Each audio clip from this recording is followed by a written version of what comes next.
Thank you for joining today's session. We will be getting started shortly. We do have a lot of folks signed up for today's session, and we want to give everyone a moment to log on and get connected so that we can dive into today's session. I do want to thank you all for joining us today. I am Jasmine Garrett here with the New Jersey Economic Development Authority. Today's session is an informational overview of New Jersey's close relationship with India's business community, along with tax incentive programs to support the development of AI, manufacturing, advanced manufacturing, and entrepreneurship in the state. A quick housekeeping note, we do suspect that many questions will be answered in today's presentation. However, we are able to write in questions at any point during the presentation using Zoom's Q&A feature. It is one of your Zoom command options and will allow us to make sure we're able to get back to you and let others see these questions and answers as well. Today's session is being recorded and will be posted on our NJEDA and YouTube pages. The slides and other resources will also be available in the next few days. Now, to get us started with the presentation, I will shift things over to NJEDA's Manager of Technology Innovation Partnerships, Doug McDonald. Thank you. Thank you, Jasmine, and good morning, everybody. As mentioned, I'm Doug McDonald. I am the Manager of Technology Innovations. I work on a front line, if you will, with a variety of different technology companies here in the state of New Jersey, from startups all the way to Fortune 500. I am a co-host of today's webinar with my partner in crime, Raj Bath, who is the Executive Director of the New Jersey India Commission. You'll be hearing from Raj about the New Jersey India Commission towards the end of today's webinar. I am also blessed to be joined with my esteemed colleagues from the NJEDA, who are going to give an overview of today's agenda, which includes the New Jersey-India relations. Then we'll dive into some specific programs through the Next New Jersey program for artificial intelligence and the Next New Jersey program for manufacturing. We'll then be hearing from our colleague on New Jersey tax credit auctions for both Evergreen and Food Desert. And then we'll round out today's conversation around additional state resources that you should be aware of, and we'll open the webinar up for Q&A. So without further ado, I'd like to pass the microphone over to my colleague, Siddhartha Katoli, who is the Senior Advisor of International Innovation. Over to you, Sid. Thank you, Doug, and good morning, everyone. It's a pleasure to be here today. Just a brief idea about our work, and I'll be speaking about what our team does. So my name is Siddhartha Katoli, and I've been at the EDA for the last 3 years. I'm currently working as the Senior Advisor in the International Innovation and Partnerships team. So the International Innovation and Partnerships team is very closely tied to how the EDA and the state of New Jersey connects globally. But before I get into that, I just want to get a little bit into how we work to ensure that Governor Murphy's vision becomes a reality. Next slide, please, Doug.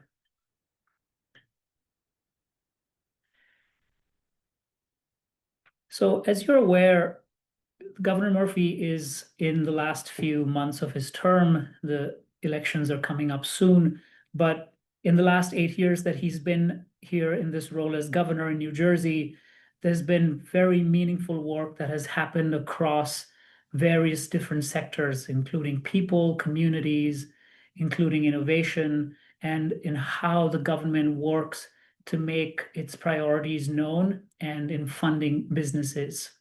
Just to give you a very, very small example of how that's been realized, since 2021, the EDA has awarded $167 million to over 5,000 businesses in the Main Street Recovery Suite of programs.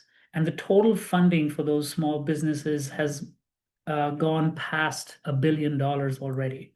So this is just a very small example of how the governor's priorities become realized within the state.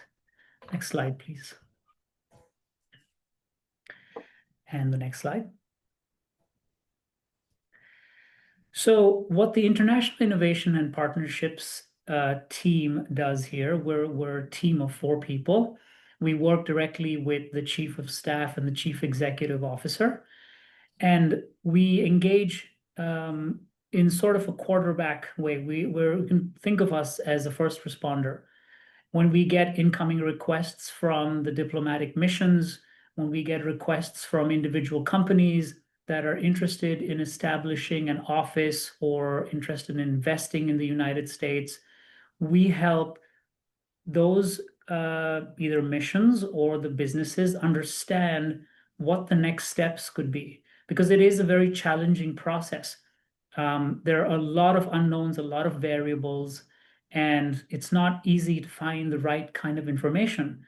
So our team quarterbacks those requests that we get from the global community down to the right people. It could even be Doug, it could be somebody else on this team, it could be somebody else who's not on this team. Next slide, please. So given that I'm from India and I've seen, I moved to New Jersey about 3 years ago from New York, and I've seen in real time how the state is working to make its constituents give them a better quality of life, give them the right kind of incentives and rewards. I've seen this at work firsthand, and just focusing on our Indian community who's here today, some of the top, out of all the sectors, the top 3 priority areas that we identified from our side was pharmaceuticals, automotive, and I think there's biotechnology over there. But these companies are very, very large corporations. For example, if you could go to the next slide, Doug. We're talking of the Wipros that are based in East Brunswick, Aurobindo, Dr. Reddy's, the Tatas and the Jaguars that form some very large investments and hire a lot of people. But besides this, we also have the smaller and the mid-sized businesses that are based here in New Jersey. I think there's a very large Indian community in central Jersey, I would say, in near Edison. Some might say that's North Jersey, but we'll leave that up for a debate for another time. And besides these small companies, we have the mid-size, the large size, the Lupins, the HCLs, and we're constantly getting requests from Indian companies as to why they should be moving to New Jersey and why they should be considering investing in our state. And just so the audience is aware, the New Jersey Economic Development Authority, which is a quasi-state entity, oversees over 80 different programs, grants, loans, tax credits, different incentives. And so there's, out of the entire suite of programs, I'm pretty certain, based on your very unique requirement, there's something there that might fit the bill and help you decide on whether New Jersey is where you want to be or not. Next slide, please. And so you can keep going, Doug. Thanks. So in order to strategize and in order to find ways to focus our efforts within the international space, the International Innovation Team has now, for the 2nd year, launched the Global Economic Index Report. And what this is it's a ranking system. It doesn't mean it's a preference for one nation over another. I want to highlight that it's not a preference, but there are various factors that we take into account along with our economic team here within the EDA, where we capture what the foreign direct investment is, how many MOUs have been signed, what is the number of jobs that have been created, and what also does the future, the forecast of that particular country look like within the state of New Jersey. And Doug, if you go to the next slide, you'll see that India ranks first amongst the 42 countries that we've considered. And it is not just a priority for the International Innovation Team. We are merely a reflection of the governor's priorities. He's visiting India soon, I think next week, and I think Raj will be speaking about that a little bit. But India is a very, very important global partner. So much so that this is the third visit within the last few years from the governor and his team to India. And so in order to capitalize on the opportunities that are potential opportunities that are up for decision-making within the corporate sectors in India, we make sure that we give the right amount of information. We let them know that we have new programs. And based on that, India has consistently shown a very enthusiastic response in finding New Jersey as its home within the United States. And if we go to the next slide, Doug, I'm going to hand it over to my colleague Mercedes. With that, thank you so much. Just one last thing that I'd like to say to conclude my talk here is if you know of any businesses that are willing or wanting to participate in a conversation with New Jersey, do consider us as your go-to team, and we can make sure that you get the right information. And over to you, Mercedes. Thank you. Thank you very much, Sid. That was a great job. Good morning, everyone. It is a real privilege to be here to talk about something that we believe represents both the future of New Jersey's economy and the future of how we think about innovation. The next New Jersey program for AI. So when we think about artificial intelligence, it's easy to imagine robots, self-driving cars, or science fiction, but what's happening in New Jersey is real. It's very present and it's deeply transformative. The Next New Jersey program is not just a tax credit initiative, it's a catalyst for building a stronger, smarter, more connected economy in the state. At its core, the program is designed to do three major things. It's attract investment, create jobs, and these aren't just coding jobs, but they're roles across the entire AI ecosystem. So from engineers to project managers, data scientists, and facility operators in data centers. Also, build partnerships. What makes this program truly unique is its collaborative framework.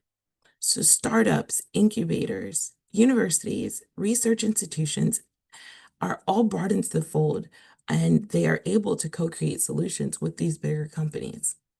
So AI, we understand, doesn't just advance in a silo. It thrives when people, ideas, and resources come together. With that said, I'd like to discuss the details of the Next New Jersey program for AI. This is a targeted tax credit initiative designed to position New Jersey as a national hub for artificial intelligence and advanced computing. The program supports companies making significant capital investments and creating high-paying jobs in AI-related fields, while also fostering these partnerships in New Jersey-based research institutions, startups, and innovation ecosystems. The Next New Jersey program is aimed at attracting that substantial investment and creating those high-paying jobs to companies that are meeting key thresholds. They include 100 new full-time jobs. So companies coming with 100 new full-time jobs, each of those jobs paying 120% of the county median salary, and having at least 80% of their work in the state would meet one qualification. Second would be 100 million in capital investment. And that would be at the qualified business facility. Third, we have a collaboration component, which I mentioned previous. Collaboration with research institutions or startups and demonstration that this is going to be a commitment to the state as well as to those ecosystem partners. How we decide that? 10% of the tax incentive award would be dedicated to those research institutions, incubators, startups, and accelerators. And it would be over 10 years, over the 10-year commitment to the state. And lastly, we have a AI activities requirement. So applicants, businesses, or divisions of business must have more than 50% of employees involved in AI-related activities or more than 50% of the revenue from AI activities, or both. Companies in these fields who can meet these criteria can qualify. And this is just to ensure alignment with the state's AI innovation goals. Eligible businesses must also demonstrate that AI is central to their operations. The exciting part is this impact is not just in theory. We're already seeing momentum. Companies considering relocation here, universities expanding their AI research capacities, and entrepreneurs finding an ecosystem that will support the boldest AI ideas. And here in New Jersey, we're determined to use AI to drive inclusive prosperity, build the workforce of tomorrow, and put our state on the map as a leader in the AI ecosystem. With that said, I am open to any questions. You can hold them to the end as there is a Q&A session. But if there are none, I would like to thank you for your attention. And I will happily turn this over to my colleague Jean for the next newest, most exciting program, the Next New Jersey Program for Manufacturing. Thank you. Thank you, Mercedes. And yes, very exciting since this program is just got board approval yesterday, and we're hoping to get applications at the application portal open by the end of this month, but latest being possibly next month. But we will be making sure that we let the general public know when those applications do launch. So as Mercedes said, my name is Gene Palermo. I am a project officer with the Manufacturing Incentives and Tax Credits team here at NJEDA. And for the purposes of this webinar, I am the product owner of the upcoming Next New Jersey Manufacturing Program. Next slide, please. So in short, the Next New Jersey Manufacturing Program is a jobs-based tax credit initiative that is aimed to boosting investment, creating manufacturing jobs in the state, and strengthening New Jersey's manufacturing sector by encouraging companies to invest and commit to a long-time growth within the state. Next slide, please. Oh, I think okay, not a problem. So, in short, the allocation for the program is going to be $500 million for the tax credit program, of which $100 million is going to be set aside for clean energy product manufacturers, which is only going to be set aside for 2 years. So any of those unused funds set aside for the clean energy product manufacturers will roll right back into the general manufacturing bucket. Again, the tax credits will be based on a max 25% award tax credit. The tax credits are based on 0.1% of the jobs, and the cap award is 150 million.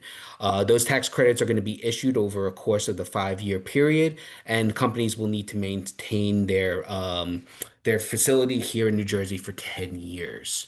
Onto the eligibility criteria of the program. A little different than Mercedes program, even though it's our sister program, if you will. Yep, go back to the eligibility. There we go. Perfect. So job creation, we need to create, companies would need to create a minimum of 20 new full-time positions. The capital investment at the qualified business facility needs to be 10 million. Investments such as site acquisition and any vehicles, those would not be eligible costs. But anything when it comes to the improvements of the facility are acceptable. Landlord contributions as well as affiliates can be counted towards the capital investment, but the tax credits can't be issued to a landlord or the affiliate. Like AI, we do have a collaboration requirement, which I will build on in the next slide. The New Jersey presence company needs to ensure that 80% of the incentivized employees work time is in New Jersey and at the eligible location, and those employees are going to be subjected to New Jersey tax withholdings. Just like AI, the facility focus needs to be primarily in manufacturing, and we use 50% as a as an indicator. And that could be, 50% of the actual space or 50% of the employees, just to make sure that the work at the qualified business facility is in manufacturing. Manufacturing does not include any refurbishing or repairing goods, retail, wholesale, packaging, software development, resource extraction, waste incineration, or agriculture of any sort. Ancillary activities that are related to manufacturing can count towards the manufacturing space. So, say for instance, warehousing for products that are manufactured, since they are tied to the manufacturing process in the modern manufacturing world, we will count that as space. For the new employees, companies need to offer health benefits within 90 days. The New Jersey workforce that is currently here, the companies would need to maintain 100% of them if it's applicable. You need to be in good standing with our sister agencies, so Department of Taxation, Labor Workforce Development, DEP, and need to have the proper business registrations. And any construction that has been done that is reflective of any incentives done by this program are upheld to prevailing wage and affirmative action guidelines of the state. Next slide, please. So onto the collaboration requirement. In short, the program does require businesses to enter into a collaborative relationship with educational institutions, workforce development organizations, or other relevant entities in New Jersey to provide opportunities for workforce hiring, training, or other collaborative activities. This could be a combination, but it's there's no we just set I should say, guidelines on that. Just we need to have it in place. So there's no amount or that needs to be hit. We just need to make sure that there is a collaborative relationship in place. So there's no metrics on how much of it. It just needs to be in place there. Next slide, please. The stackable bonuses are going to be off the annual award. So we are going to offer a 1% stackable bonuses with a maximum of 5%. And 1% bonuses would be eligible for being in an opportunity zone eligible census tract, having one of the business certifications found on business.nj.gov. Those include Women Business Enterprise, Minority Business Enterprise, Veteran-Owned Business, and the other certifications on there, as well as 1% for being union friendly and having at least one active collective bargaining agreement or labor harmony agreement in place. The bonus is calculated off the annual award. Again, bonus is not to exceed 5%, and the maximum award being $150 million. Next slide, please. To go over how the tax credit is calculated, so we utilize three of the lesser of the amounts. So first is the award calculation, which we're going to take 0.1% of the number of jobs, and that will give us our award percentage. And then we take that number and multiply it by the capital investment. So in an example, if say for instance, we have a manufacturer that's looking to add 100 employees to their workforce and invest 300 million in the facility, we would take 0.1, multiply that by 100, which gives us 0.1, which is 10% award percentage. And then we multiply that by the capital investment. So in that example, you would have $30 million in potential tax credits. We then compare with the maximum percentage of 25, which if you multiply that by the 300 million, you get 75 million. And then, of course, the maximum of 150 million. So based on the lesser of those three, the potential award for that example would be $30 million in potential tax credits. So just to summarize, the Next New Jersey project, Next New Jersey manufacturing program is going to have a total allocation of 500 million. Again, 100 of that, 100 million of that is going to be set aside for clean energy for the first 2 years. Any unused rolls right back into the general manufacturing bucket. Need to create 20 new jobs. have a minimum investment of 10 million, and the cap on the award is 150 million. And with that, that concludes my portion. Feel free to reach out to me with any questions. Happy to take any conversations offline to explore your projects even further and explain the program in further detail if needed. And with that said, I'll pass it along to Ty. Thanks, Gene, and hello, everybody. My name is Ty Blitzstein. I'm the Project Officer for Food Security at NJEDA, and I'm here today to talk about two ongoing New Jersey tax credit auctions that offer companies the opportunity to receive a discount of up to 15 to 25% on their New Jersey taxes. Next slide, please. Applications are currently open for two tax credit auctions, the Food Desert Relief Tax Credit Auction and the Innovation Evergreen Fund Tax Credit Auction, both of which have successfully been offered previously. Right now, $60 million in tax credits are available for bid. Based on the needs and preferences of your company, you could choose to participate in either or both auctions. This slide lays out some key similarities and differences between the two auctions, and I'll provide a brief overview of them both. Let's start with similarities. Both tax credit auctions give companies the chance to reduce their 2025 New Jersey tax liability while supporting economic development in the state. Companies have a chance to purchase tax credits that can be used to reduce either New Jersey corporation business tax or insurance premiums tax liability to, in effect, prepay their 2025 taxes at a discount. Both auctions have a minimum tax credit request of $500,000, so these are aimed at companies with sizable tax liability. These tax credits can first be used for 2025, but they may also be carried forward for up to 7 years. So even if a company doesn't use the full amount of their tax credit in 2025, they can just use it to reduce their liability in a future year, which helps to minimize financial risk. Now for differences. The first difference is the use of proceeds.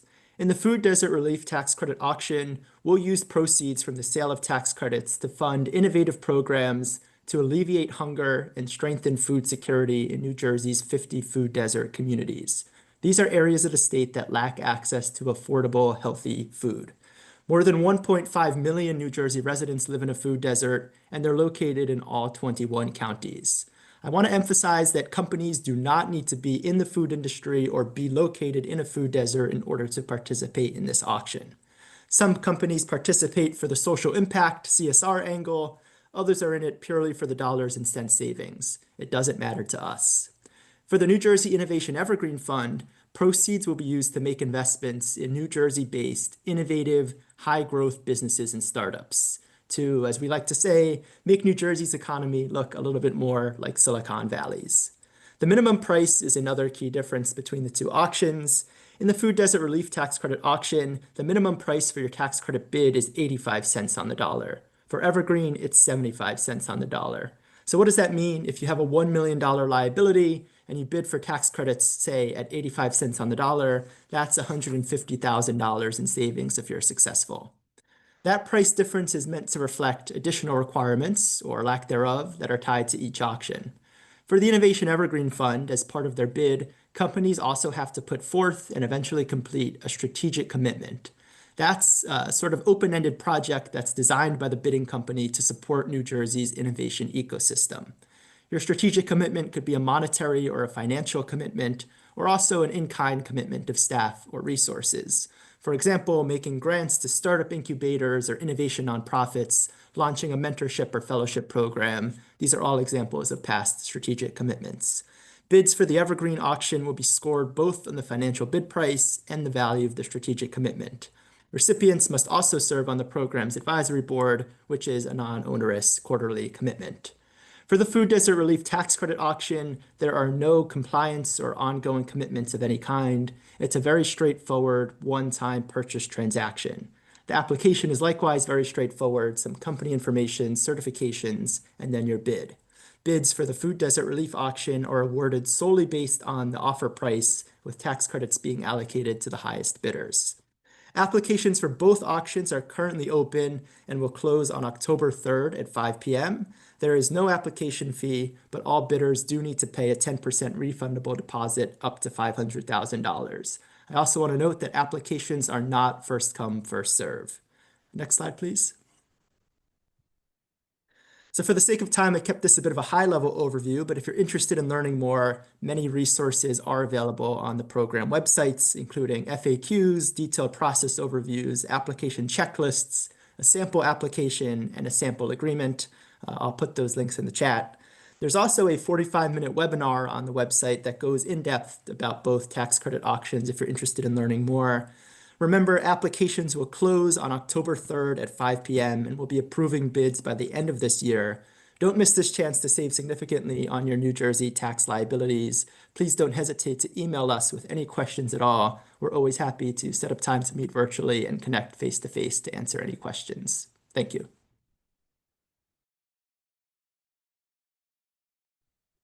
Thank you, Ty. And that concludes our programmatic topics for the day. We're now going to pass it on to my co-host and partner in crime, Raj Bath, the Executive Director of the NJEDA Commission at the state of New Jersey, to talk a little bit about the commission, the work that they're doing at the commission, as well as additional resources that are available to companies both in-state and interested in joining our state. Raj? Thank you for that introduction, Doug. Good morning, everyone. Thank you for taking the time to join us and to learn about what New Jersey has to offer. I just want to start by thanking Doug and my other colleagues from the New Jersey Economic Development Authority for taking the time to share all this information. There are a lot of programs and a lot of great incentives. And one thing that I will indeed echo is that each one of our colleagues truly goes out of their way to really help make New Jersey a better place. So thank you to everyone from the government side. So the New Jersey India Commission was started by executive order last year from Governor Murphy in February. And the purpose of the New Jersey India Commission is to really focus on three pillars: bilateral trade, educational engagement, as well as cultural exchange and engagement.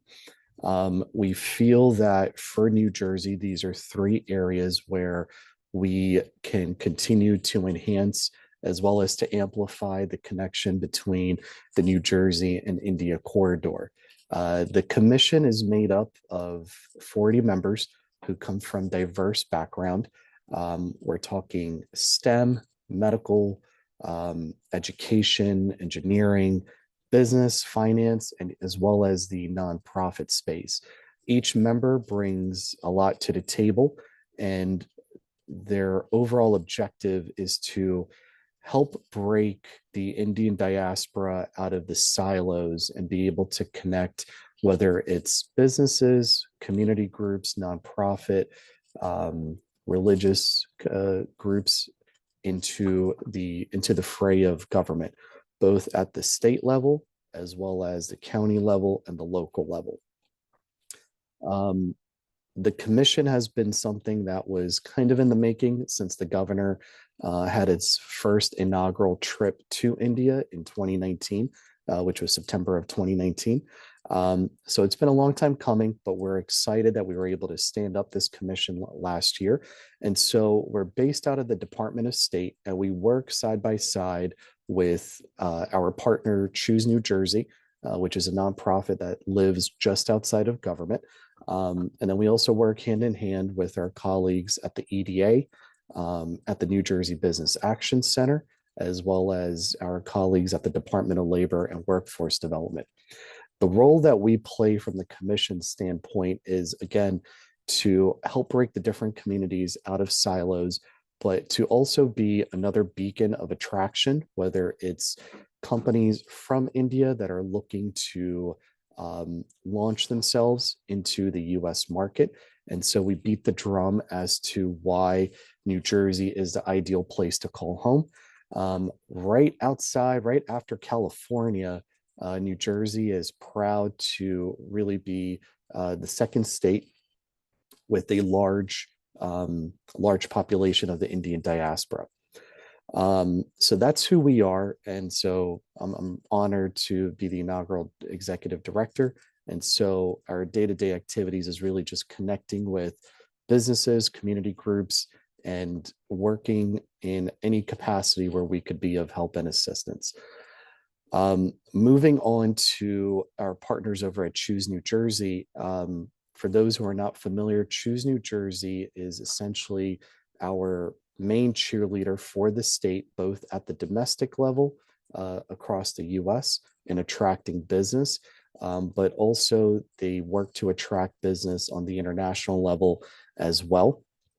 They are essentially one of the best ways to describe a first front line when it comes to a concierge service for folks, whether they are looking to learn more about market analysis and market research into what part of New Jersey they can land in from an industry perspective. But also they work to help give information on simple things that's site review. So if it's a company coming over from, let's say, the southern part of India, they will sit down, listen, ask questions, and then put forward a list of ideas of where it might be suitable for them to set up their HQ and their business operation. On the Choose New Jersey International office front, there are offices in Ireland, in Israel, in Europe, and in Asia. As there's a new office that was opened in Taiwan. On the India perspective, we actually opened up the first Choose New Jersey India Center in September of 2019 in Gurgaon, which was extremely successful. And thus, I want to say by 2022, we had opened up a second office in the southern part of India, in Karnataka. So we have two offices, one in Gurgaon, one in Karnataka, so that our staff on the ground are able to connect with different communities, different states, as well as different businesses, startups, and industry groups to showcase what New Jersey has to offer and how we can build that pipeline back home into the Garden State. Following up from that, we work closely with the New Jersey Business Action Center. They are our one-stop shop when it comes to maneuvering through the bureaucracy at the state level. From simple things of how to start a business, they will walk you through, provide assistance. They will help educate you on some of the different grants and training that's available at the local level as well as at the state level. And this goes for small, medium, and large size businesses. And then within the Business Action Center, we actually have a phenomenal group of folks headed by Bill Spearman for the Office of Import and Export. And their job is to take essentially anything that is considered homegrown, a New Jersey made product or service, and showcase it to external markets outside of the US, whether it's in Europe, whether it's in Asia, South America, and etc. And so we also have an opportunity to work with the New Jersey Business Action Center. They do a phenomenal job. And then last but not least, we have the Department of Labor Workforce Development. One of the amazing opportunities that come from that team is if there are any companies that are interested in bringing on interns or hiring anybody with a background with a PhD, they actually provide financial assistance to those companies. And that is something that we're able to kind of use as a competitive edge for us as a state of New Jersey. And so if you know anyone in your network that's a company that's interested in hiring PhDs or interns, we'd be more than happy to connect you with that team. It's a low-hanging fruit. Oftentimes it is overlooked. And it's a great way to kind of battle the brain drain when it comes to how we can keep folks of higher education caliber here in New Jersey. So that's kind of the framework of the New Jersey India Commission. alongside all of our other partners at Choose, New Jersey Business Action Center, and DOL. Last but not least, I just want to talk on the fact that next week, Governor Phil Murphy will be leading an economic mission to India. We will be in Delhi and then Kerala, followed by Karnataka, and then finishing the economic trip in Mumbai before returning home. It's from September 17th to the 24th. This will be Governor Murphy's second economic mission, following the first inaugural one in 2019. The New Jersey India Commission actually went to India with Lieutenant Governor Tahisha Wade in December of 2024. These economic missions really provide us with an opportunity to not only showcase New Jersey, what we have to offer, our success stories from both the Indian diaspora perspective, but also success stories from other operations that we have done, whether it's been an economic mission to Europe or to Israel, or the relationships that we have from the East Asia corridor. And with the fact that, as it was mentioned earlier in the webinar, India is now the #1 foreign direct investment into New Jersey. It goes to show essentially the investment that's being made to create jobs, how we could continue to expand on the local growth that's happening at the local level for small and medium businesses that are choosing to call New Jersey home, how startups are coming to New Jersey, whether they're branching from New York, or they're just looking at New Jersey as the first place. So these economic missions really allow us an opportunity to engage with both the government side as well as the private sector, bring both together, and really work as an apparatus to how we could create more jobs, more economic opportunity here in the Garden State. So we're truly excited for it. And, over the last 8 years, we've been able to do some of these economic missions that have yielded a lot of growth and a lot of success. And so it's nothing but a plus. And so that's really a breakdown. I'll make sure to share my contact information in the chat. So if anyone has questions about, the New Jersey India Commission, where we could be supportive, whether it's connecting businesses to any of the partners that are listed here, or even if it's connecting with community groups that are doing great work right here in our backyard, along the lines of education, art, culture, you name it. We would love to learn, because the other thing that the commission is doing is working to amplify what the New Jersey Indian diaspora is doing. So with that, I will conclude from my part. Just want to say a special thank you again to our partners across state agency, and also a special thank you to the individuals that were able to join us this morning and gave their time. Thank you so much. Thank you, Raj. And we've now arrived at the Q&A portion of our webinar. So Jasmine, if you could monitor, if you have a question, we can give you opportunity to ask it directly to the group. And I'll ask my colleagues to be prepared to take yourself off mute to address them.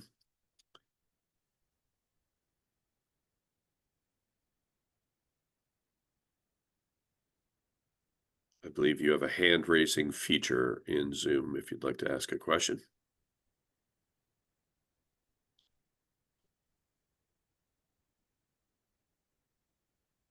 And while people may be working with their Zoom features, which can be a little tricky sometimes, Ivan, if there have been any questions that have popped up in the Q&A worthy of repeating here for the group, that'd be great. Otherwise, not a problem.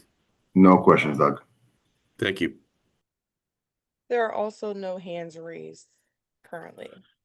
As we mentioned at the top of the call, this is being recorded and it will be posted to YouTube, and copies of the presentation can be sent out.